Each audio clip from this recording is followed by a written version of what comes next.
Pastor, você é o que dela? Não, pastor que está aí. É o que da senhora?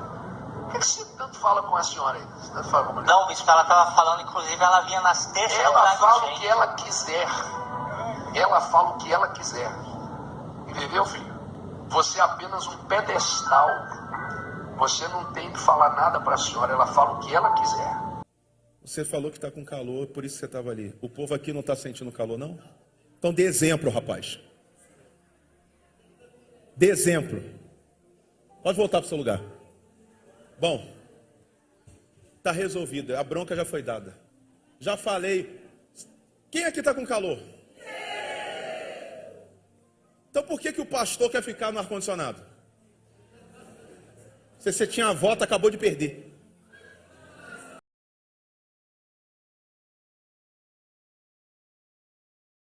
Pastor da nossa igreja em Alagoas, vem cá.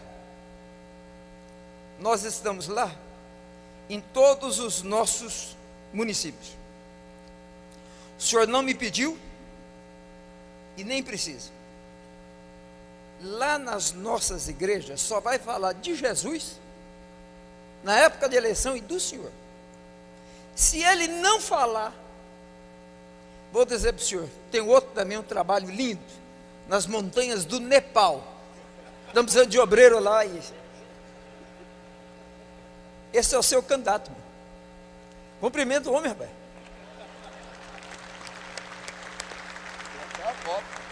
Tira a foto aí. Tem que levar ele lá.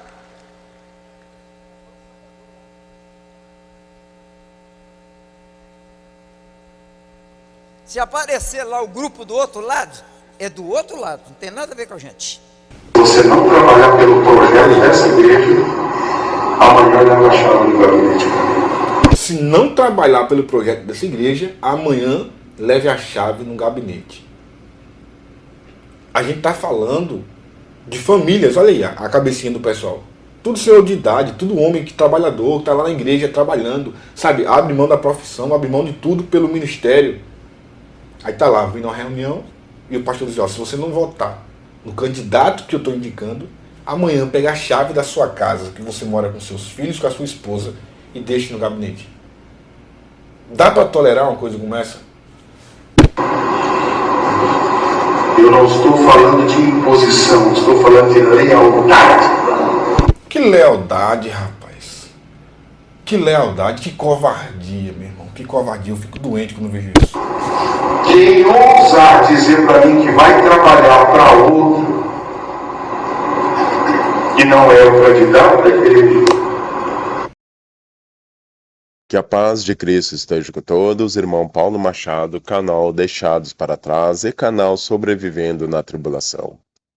O propósito desse vídeo não é levar a um julgamento ou pré-julgamento de todos os pregadores, líderes que estão tomando tais atitudes, mas o propósito do vídeo é levar uma reflexão dentro da palavra de Deus, o que leva certos homens ou mulheres a suportar esse tipo de situação.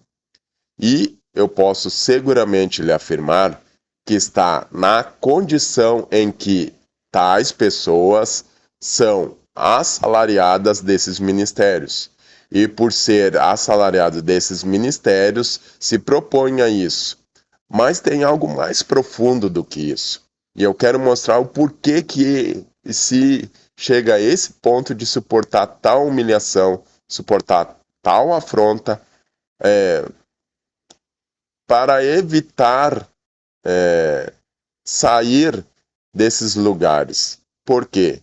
Porque é algo que o Senhor já trabalhou no meu coração há muito tempo atrás, que é o vício em receber dividendos sem trabalhar com as próprias mãos. Essa é a grande verdade. Queridos, eu quero que vocês saibam que é extremamente perigoso você se beneficiar de dízimos, de ofertas e deixar isso tomar conta do teu coração ao ponto de não se achar mais capaz de adquirir seu próprio sustento com as suas próprias mãos. E é isso que acontece. É por isso que eles fazem, muitas vezes você vê essas igrejas fazendo essas campanhas loucas para arrecadar cada vez mais, tomar cada vez mais dinheiro do povo, das ovelhas que estão ali. É exatamente isso. Eles estão viciados em ganhar dividendos, em adquirir riqueza, sem trabalhar com as próprias mãos. E isso vai se tornando uma bola de neve, vai indo cada vez mais, ao ponto deles chegarem a fazer coisas absurdas que nem na palavra de Deus está, para conseguir dividendos. Porém, a palavra de Deus, ela fala algo a respeito disso. O apóstolo Paulo, dando justamente exemplo para a igreja, lá em 2 Tessalonicenses, capítulo 3, versículo 10 e 11, ele diz assim, porque, quando ainda estávamos convosco, vos mandamos isto, que se alguém não quiser trabalhar, não coma também.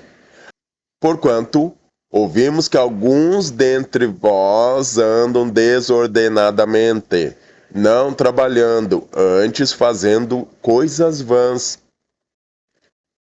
O apóstolo Paulo está dizendo aqui, trabalhe, não fique dependendo de oferta, não fique dependendo da caridade dos outros ou de qualquer ação que possa lhe beneficiar financeiramente.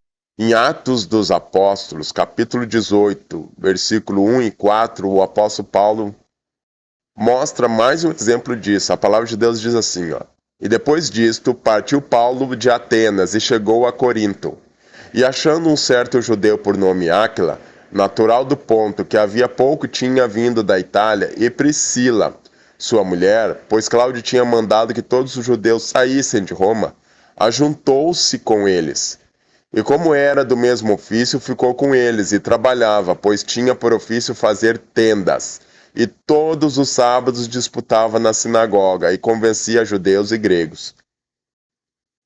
Quem foi que disse que para você poder fazer a obra de Deus, você tem que parar de trabalhar? Quem foi que disse que para você levar a palavra de Deus, você não pode trabalhar com as próprias mãos e adquirir o sustento da sua família? O apóstolo Paulo fazia isso. E foi um grande homem de Deus. Em 2 Tessalonicenses, capítulo 3, no versículo 7 e 8, o apóstolo Paulo diz assim, porque vós mesmos sabeis como convém imitar-nos, pois que não nos ouvemos desordenadamente entre vós. Nem de graça comemos o pão de homem algum, mas com trabalho e fadiga, trabalhando noite e dia, para não sermos pesados a nenhum de vós. Novamente, o apóstolo Paulo dando o exemplo. Quem foi que disse que para você fazer a obra de Deus você não pode trabalhar? Então, quando nós vemos essas duas situações que eu mostrei aqui, isso é nada mais nada menos do que a necessidade de passar por isso para não trabalhar com as próprias mãos, não ser responsável pelo sustento da sua família de forma honrada. A pior coisa que tem é você depender de ministério. Você tem que trabalhar e servir no ministério e não depender de ministério. É justamente os que dependem de ministério que estão fazendo as maiores atrocidades aí, como você viu aqui agora. Como você viu, aqueles que estão humilhando e os que estão sendo humilhados. Os que estão humilhando, pode ter certeza, eles vivem de ministério. E por viver de ministério, se acham no direito de fazer o que estão fazendo. Vão mais além ainda. Se eles veem que baixou a arrecadação, eles fazem coisas fora da palavra de Deus para aumentar a arrecadação ainda. Se você está ouvindo essa palavra, vendo esse vídeo, você sabe que você tem chamado. Não deixe entrar no seu coração essa necessidade de depender de ministério. Trabalhe com as próprias mãos. Faça sim, junte riquezas de tal forma que seu coração não se apegue a elas. É um direito seu. O Senhor Jesus não vai te condenar por causa disso. Exerça seu ministério com sabedoria. E Deus vai lhe abençoar. Em nome de Jesus.